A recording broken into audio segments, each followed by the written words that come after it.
morning students.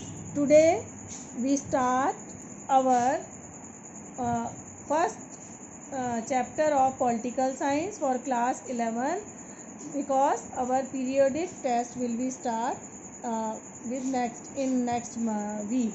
That's why we start our revision of periodic test.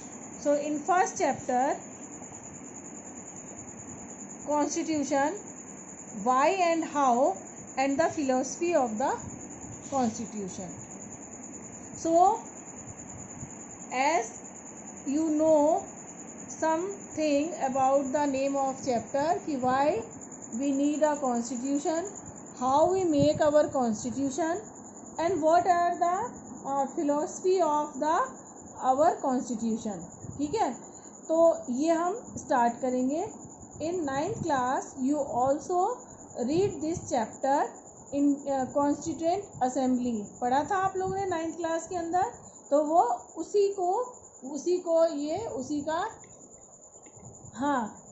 उसी का ये broad वो है.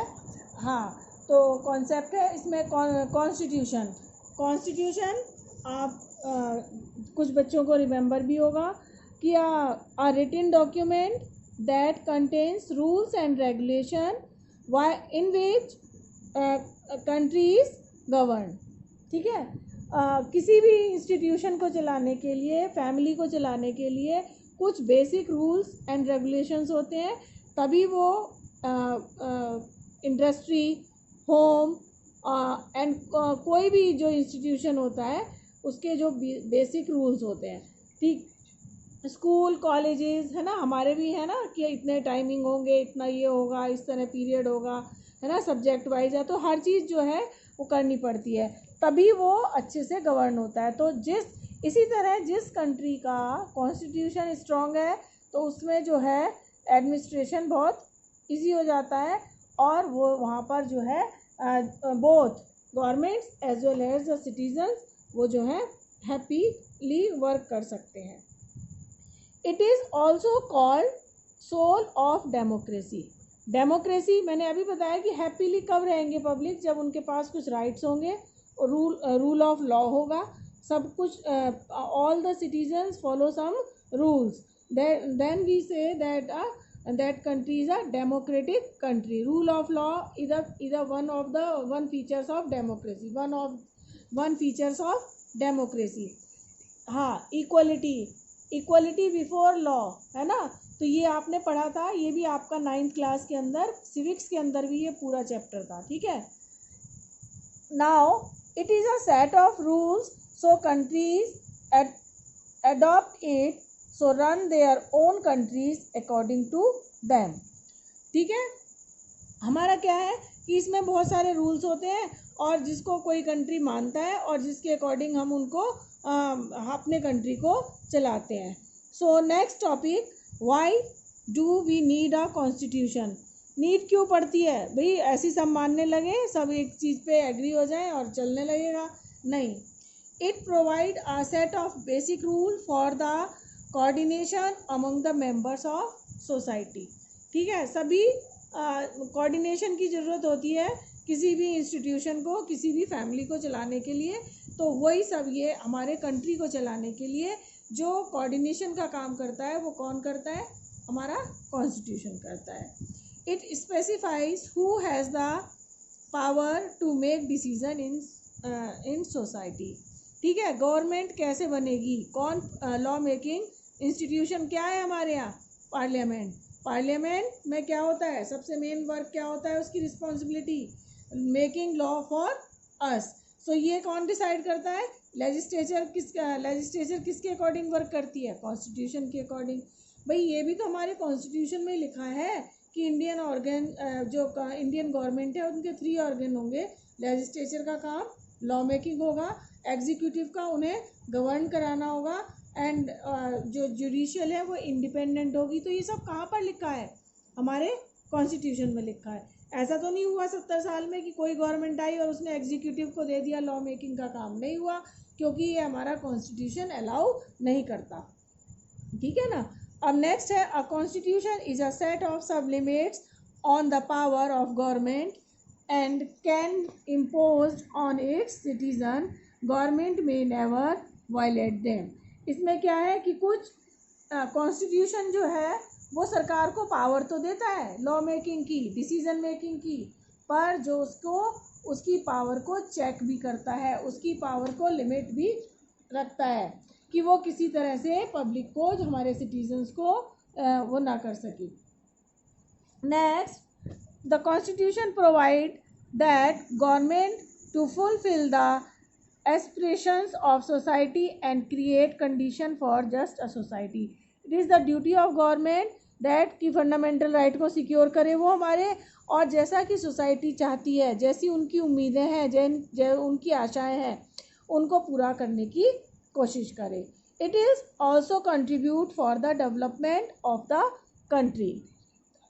हाँ, वो उसका ये काम होना चाहिए कि वो अपने देश के विकास में अपना पूरा कंट्रीब्यूट करे, वो जितना एफर्ट्स कर सकती है उसके, मतलब गवर्नमेंट्स का क्या वर्क होता है कि देश को आगे ले जाना, विकास करना, एवरी उसमें एवरी डिपार्टमेंट में, एवरी पार्ट में. हाँ, और सबको बेटा एक साथ लेके चलना, मतलब हाँ, अमीर गरीब वो इक्वलिटी, किसान, तो सबको क्या है, और जो रिच एंड पुअर की जो गैप होता है उसको मेंटेन करना. This is also the duty of our government. Next, how was the Indian constitution make? Constitution was made by the constituent assembly which has been elected for the undivided India. ठीक है बेटा, अब हम लोग कहेंगे कि ये कैसे बन गया हमारा कॉन्स्टिट्यूशन, तो हम सब जानते हैं थोड़ा बहुत इसके बारे में कि जब हमारा जो कंट्री जो है इंडिपेंडेंस से पहले क्या था, इंडिया और पाकिस्तान एक ही था. ठीक है, तो उसमें क्या था कि कॉन्स्टिट्यूएंट असेंबली में इलेक्ट किए गए थे लोग जो कि उस तरफ के भी थे और हमारी साइड से भी थे. It had it's first meeting on 9 दिसंबर 1946. इसकी जो पहली मीटिंग हुई थी वो कहाँ हुई थी? दिसंबर 1946 में. And reassemble as constituent assembly for divided India on 14 अगस्त 1947. और दोबारा फिर ये कब मिले? 14 अगस्त 1947, क्योंकि at that day India was divided. It is also the 14 August is a independence day of Pakistan. ठीक है, रात को 12 बजे से पहले वो हुआ था, इसीलिए उसे 14 अगस्त मानते हैं और हम लोग 15 अगस्त. ठीक है, its member were chosen by the election, indirect elections by the member of the provision legislature assemblies that had been established under the government of India act 1935. बेटा, एक ब्रिटिशर्स ने जब हम लोगों की जो मूवमेंट शुरू हो गए थे, ये 10th क्लास के अंदर आपने पढ़ा है कि नॉन कोऑपरेशन मूवमेंट एंड फिर पूर्ण स्वराज की मांग एंड द दुनिया क्विट इंडिया मूवमेंट, और एक आपका था बीच में सिविल डिसोबीडियंट मूवमेंट. तो इन मूवमेंट्स के थ्रू जो इंडियंस हैं वो इंडिपेंडेंस की डिमांड कर रहे थे. तो ब्रिटिशर्स ने एक उनके सामने एक प्रपोजल रखा था कि आप अपना एक कॉन्स्टिट्यूशन रेडी करके दिखाइए. सो फर्स्ट टाइम इन 1935 में हमने क्या करा है, अपना एक रफ जो होता है कॉन्स्टिट्यूशन जो है रेडी करके दिखाया था, क्योंकि वो अपने को बहुत सुपीरियर मानते थे. उनका ये मानना था कि इंडियंस जो हैं या आप लोग जो हो अपने कंट्री को गवर्न करने के लिए लायक ही नहीं हो, आपके अंदर उतनी एबिलिटी नहीं है, आप लोग नहीं बना सकते हो अपना constitution. The Constitution Assembly was composed by the plan proposed by the Committee of British Combined known cabinet as the Cabinet Mission Plan. ये जो है किस नाम से जानी गई? कैबिनेट मिशन प्लान के जानी गई. अच्छा, according to this plan, each British and each princely states were allotted seat proportional as the population roughly in the ratio of 1:10.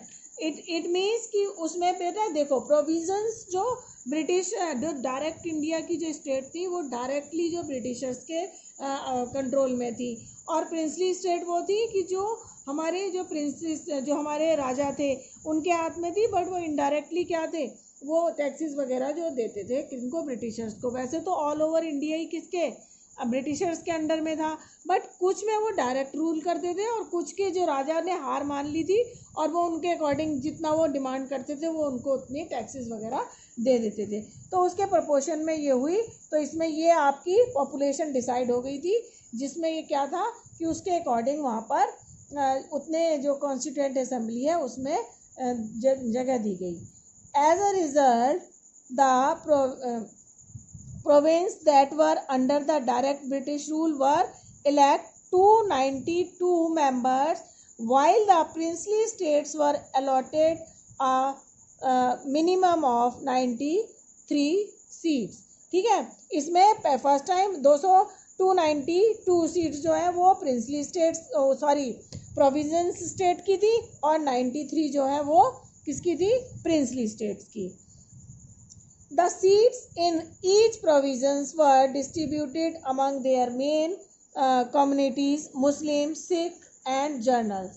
इसमें क्या किया गया था बेटा, इसमें भी जो अंग्रेजों जो ब्रिटिशर्स थे उन्होंने अपनी डिवाइड एंड रूल की पॉलिसी को इसमें और ज़्यादा बढ़ाया था, इंक्रीज़ किया था। कैसे कि इसमें हर कम्युनिटी को अकॉर्डिंग वो होते थे, जैसे मेन क्या थे, मुस्लिम और सिख और एज वेल एज जर्नल। तो इसमें क्या होता था कि जो जिस कम्युनिटी का मेंबर हो था वो अपनी कम्युनिटी के मेंबर को ही वोट दे सकता था, और उसी कम्युनिटी के मेंबर को वहाँ पर सीट मतलब इलेक्ट किया गया था। ठीक है, समझ में आ रहा है। तो इस तरह से क्या करते थे वो, मुस्लिम, सिख और जनरल को डिवाइड एंड रूल जो कि पॉलिसी थी ब्रिटिशर्स की उसको फॉलो करते थे, है ना। जो ये मेंबर होते थे वो दूसरी कम्युनिटी के मेंबर्स को वोट नहीं दे सकते थे। लाइक जनरल वाला सिख को वोट नहीं दे सकता था, सिख जनरल को नहीं दे सकता था, और जो है इसलिए member of each community in provisional legislative assembly elect their own representative by the method of proportion representation with single transferation vote. इसमें क्या था, प्रोपोर्शनल वोटर्स, जैसे कि हमारे यहाँ Rajya Sabha, it means percentage of vote के अकॉर्डिंग प्रोपोर्शन देखकर उसमें इलेक्शन किया जाता है। एक तो होती है बेटा डायरेक्ट वोटिंग, और एक होता है कि आपको कितने वोट मिले उसके प्रोपोर्शन के अकॉर्डिंग, परसेंटेज ऑफ वोट के अकॉर्डिंग। मान लिया कि भाई जैसे सिख हैं उनको मिले 30% वोट, तो उसके अकॉर्डिंग उनके मेंबर्स जो हैं वो कॉन्स्टिट्यूएंट असेंबली में जाएंगे। यहाँ मिले आपके 80% वोट, या मैं कहती हूँ 60% वोट, तो उतने प्रोपोर्शन में मेंबर्स चले जाएंगे। समझ गए, प्रोपोर्शन इसे कहते हैं। मेंबर ऑफ ये हो गया आपका। Now the representative of princely states were be nominate by the head of the princely states. अच्छा, उसमें इलेक्शन ये जो उनके प्रिंसली स्टेट्स के जो मेंबर होते थे उनको इलेक्ट कौन करते थे, वहाँ के राजा महाराजा जो भी उसके ऑनर होते थे स्टेट के, वो करते थे। ठीक है, वो जो उनके वफादार होते थे, जिन्हें वो पसंद करते थे। इसमें भी मतलब पूरी पार्शियलिटी चलती थी। Next topic, composition of constituent assembly, है ना। तो इसमें क्या है, अब किस तरह से ये असेंबली बनाई गई। तो 14 अगस्त partition under the Mountbatten plan 2 June 1946 1947। हाँ, तो क्या हुआ बेटा, कब हम इंडिपेंडेंट हुए, 15 अगस्त 1947, है ना। 15 अगस्त 1947, तो ये कब ये इंसिडेंट कब चल रहा है, 3 जून, जुलाई एंड अगस्त। ठीक है, 1-2 महीने पहले की बात है। 3 जून 1947, those members who were elected from the territories under the Pakistan were not be member of the constituent assembly। अब जो पार्ट हमारा उस साइड चला गया है, उन स्टेट से जो लोग इलेक्ट हुए थे, अब वो हमारी कॉन्स्टिट्यूएंट असेंबली का पार्ट नहीं थे। The total strength of constituent assembly was to be 389, है ना। इसमें कितने हो गए बेटा? टोटल कितने हैं? 389 and 93 princely states and 296 British provision state. तो टोटल मिला लो तो आपका ये 3 कितने हो जाता है? 389 ही हो जाता है। अब क्या बचे? जब हमारा पार्टीशन हो गया, जो उधर के मेंबर थे उनको अब हमने कॉन्स्टिट्यूएंट असेंबली में नहीं मिलाया, शामिल नहीं किया, उन्हें इंक्लूड नहीं किया, तो अब क्या थे? 299 रिमेन इन इंडिया। अब हमारी कॉन्स्टिट्यूएंट असेंबली के मेंबर, अगर ये मैं आपसे क्वेश्चन करती हूँ कि how many members are of our constituent assembly, तो आपके हैं 299। हाँ, ड्यूरिंग कॉन्स्टिट्यूएंट असेंबली तो तभी फिर ख़त्म हो गई थी ना, तो संविधान लिखने के बाद। तो इसमें कितने हैं? जो आपके 70 प्रिंसली स्टेट्स थे, है ना, तो ये आपका बन गया, कॉन्स्टिट्यूएंट असेंबली बन गई, है ना। The constitution was adopted on 26 November 1949, contained a preamble, 295 articles and part 22 and 8 schedule. हमारा जो टोटल कॉन्स्टिट्यूशन है वो कब हमने एडॉप्ट, मतलब रेडी कब हो गया था? 26 नवंबर 1949 को, जिसमें ये बहुत ही लेंदी कॉन्स्टिट्यूशन है। दुनिया के सबसे लेंदी कॉन्स्टिट्यूशन में इंडियन कॉन्स्टिट्यूशन आता है। बच्चों, जब हम लोग प्रेसिडेंट हाउस में गए थे तो वहाँ पर आपने देखा था हमारा जो कॉन्स्टिट्यूशन है वो रखा हुआ था। तो कितनी थिक बुक थी वो, जिसके अंदर एक एक चीज़ रिटन में है ना।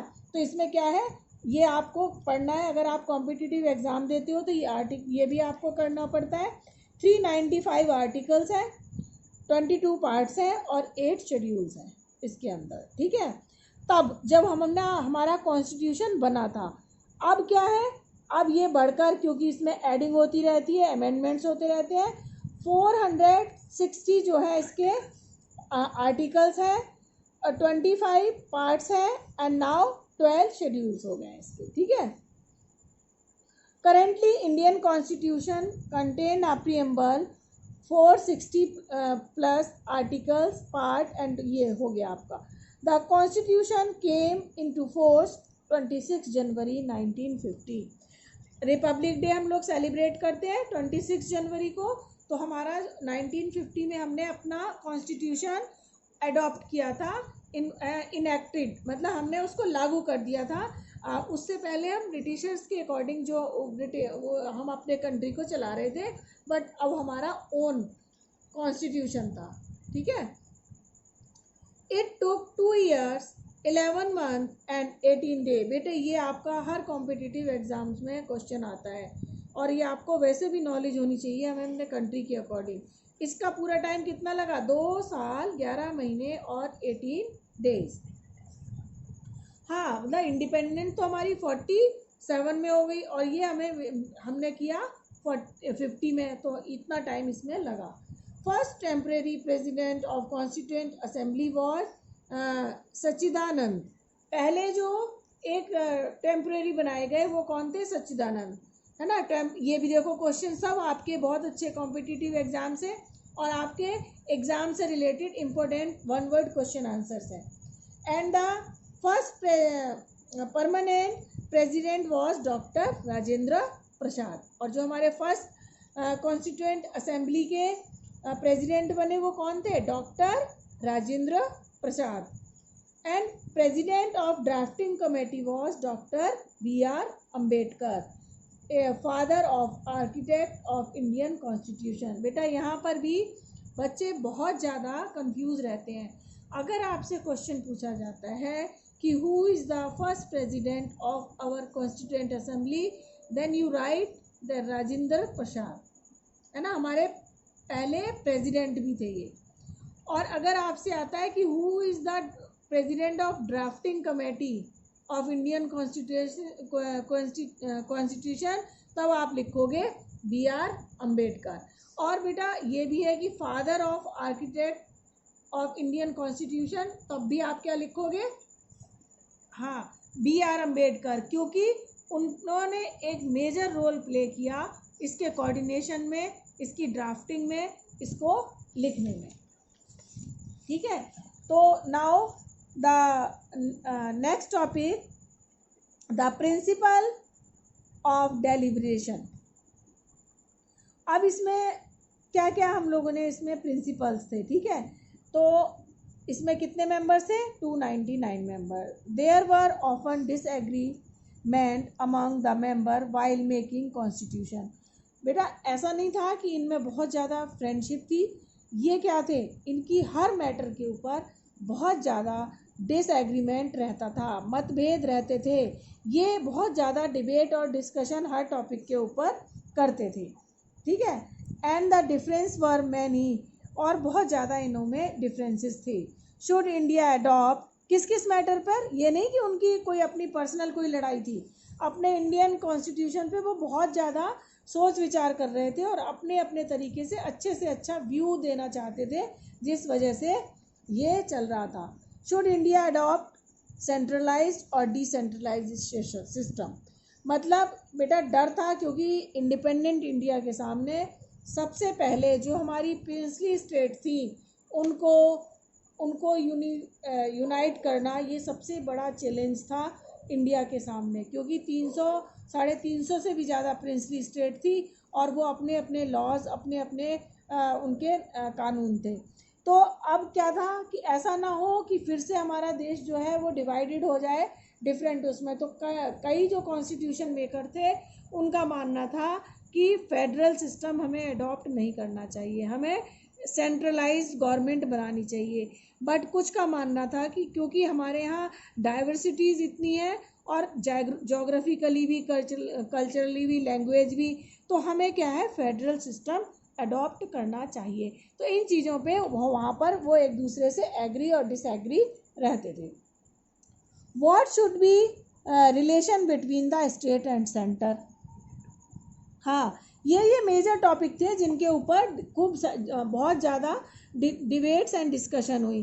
भाई क्या हमारे रिलेशन, मतलब रिलेशन से मतलब कोई शादी वाले रिलेशन नहीं होते यहाँ पर। यहाँ होता है कि किसको कितनी पावर अलॉट करनी है, क्या किस तरह से उनका कोऑर्डिनेशन बैठाया जाए, किस तरह से वो मिलके आपस में। हाँ, सेंट्रल और स्टेट, वही फेडरल सिस्टम जो होता है जो आपने 10th में पढ़ा, कि किस तरह से हमने सेंट्रल गवर्नमेंट को मजबूत रखना है या हमने स्टेट को इक्वल रखना है, किस तरह से हमने काम करना है। What should be power of judiciary, और इंडिपेंडेंट जुडिशरी जो होती है वो क्या होती है, हमारी डेमोक्रेसी की वो जान होती है, मेन वो होती है, सोल होती है। इसीलिए कि कितनी पावर्स उसे देनी चाहिए। आप लोग सब जानते हो इंडियन जुडिशरी क्या है, वो क्या इंटरकनेक्टेड है, किस तरह से पहले होते हैं district courts, high court and then supreme court. आपने ये भी सब 8th क्लास में, 9th क्लास में, 10th क्लास में इसके टॉपिक्स को पढ़ा है ना। सुप्रीम कोर्ट है ना, एपेक्स कोर्ट है हमारी, है ना, और आप लोग सब जानते हो इसके बारे में। Should constitution protected property right, क्या जो कॉन्स्टिट्यूशन है, ये भी क्वेश्चंस थे, क्या हमारा जो कॉन्स्टिट्यूशन है वो प्रॉपर्टी के राइट को प्रोटेक्ट करेगा। But they all are agree on universal suffrage. Suffrage का मतलब आपको पता है, right to vote, right to vote होता है। तो ये जो ऑल मेंबर्स थे वो सब किसके लिए एग्री थे, ये यूनिवर्सल एडल्ट फ्रेंचाइज के लिए। दे debate deserve to be memorized as one of the most important chapter in the history of constitution making, equal in importance on French and American Revolution। और इस डिबेट में सबसे ज़्यादा अच्छा जो यादगार चीज़ थी वो क्या था कि हमने अपनी इतिहास से और दुनिया के इतिहास से हमने बहुत अच्छी अच्छी चीज़ों को अडॉप्ट किया, और बहुत सारी जो हमने जो फ्रेंच रेवोल्यूशन, अमेरिकन रेवोल्यूशन, अभी इस चैप्टर के एंड में मैं आपको बताऊंगी कि किस तरह से हमने दुनिया के हर कॉन्स्टिट्यूशन से जो अच्छी अच्छी चीज़ें थी वो अडॉप्ट की। जैसे फ्रेंच रेवोल्यूशन से हमने क्या लिया था, equality, liberty and fraternity. And जो अमेरिकन है वहाँ से हमने फंडामेंटल राइट अडॉप्ट किए। इसी तरह से हमने दुनिया के हर कंट्री से, आयरिश कॉन्स्टिट्यूशन से भी हमने डिफरेंट चीज़ें ली, जो इस चैप्टर के एंड में मैं आपको बताऊंगी। अच्छा, इसके अलावा बच्चों कल मैं आपको ये चैप्टर कंटिन्यू कराऊंगी और इसके बाद मैं आपको इसका रिवीजन टेस्ट हम लेंगे। मैं आपको कुछ क्वेश्चन सेंड करूंगी और उसमें आप सॉल्व करेंगे और नेक्स्ट डे मैं उसके आंसर आपको भेजूंगी। And if you have any problem, then you can call me and you can discuss me and clear your doubts, timing 5 to 6 in evening. Okay, and these topics please write down in your copy, है ना, because every time you are not able to see in your videos, and writing is a very good method, and your please prepare your notebook and made your notes, है ना, make your notes, है ना.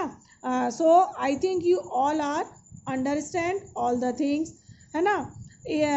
So next tomorrow we continue the procedure and the main point and objectives and the constitution and new terms of this chapter. Okay, students, have a nice day. Take care.